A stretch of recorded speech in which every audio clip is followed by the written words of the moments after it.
Bienvenue à notre communication anglaise. Aujourd'hui, nous allons parler de l'indépendance des pays africains francophones en anglais. Mais pas de panique. Je traduis tout, et vous allez apprendre pas à pas. Awa, Mamadou et Chloé donneront ce qu'ils en savent de ces pays.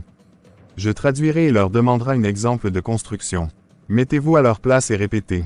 Cela vous aidera à améliorer votre anglais.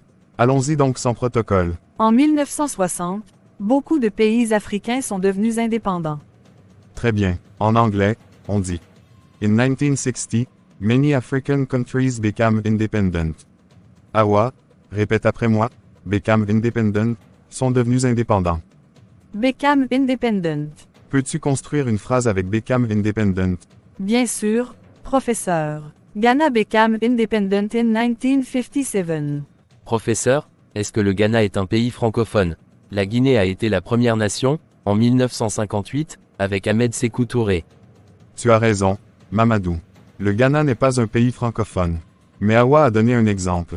La Guinée a été la première nation africaine francophone indépendante, en 1958, avec Ahmed Sékou Touré. Comment dit-on cela en anglais? Guinea was the first country to become independent, in 1958. Ahmed Sékou Touré was the leader. 1958 en anglais se lit 1958. Reprends donc ta traduction avec ça.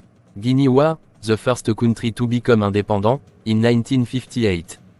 Ahmed Sékou Touré was the leader. Répétons. Was the first.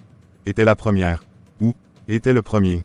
Was the first. Maintenant, tu vas essayer de faire une construction de phrase avec was the first. Neil Armstrong was the first person to walk on the moon. C'est une excellente phrase. Neil Armstrong a été la première personne à marcher sur la Lune. Chloé, à ton tour. Certains pays ont eu une transition pacifique, comme la Côte d'Ivoire avec Félix Houphouët-Boigny. Voici une phrase qui relève du niveau avancé. Sa traduction est Some countries had a peaceful transition, like Ivory Coast with Félix Houphouët-Boigny. Peaceful veut dire sans violence. Chloé, répète. Peaceful transition. Transition pacifique. Peaceful transition. Transition pacifique. Il manque un exemple de construction de ta part pour qu'on termine. Peux-tu construire une phrase avec peaceful transition? J'essaie alors. A peaceful transition is essential for maintaining democratic stability. Très compliqué. Toi, ta phrase nécessite une traduction pour les apprenants du niveau 1. Une transition pacifique est essentielle pour maintenir la stabilité démocratique. C'est tout pour cette conversation.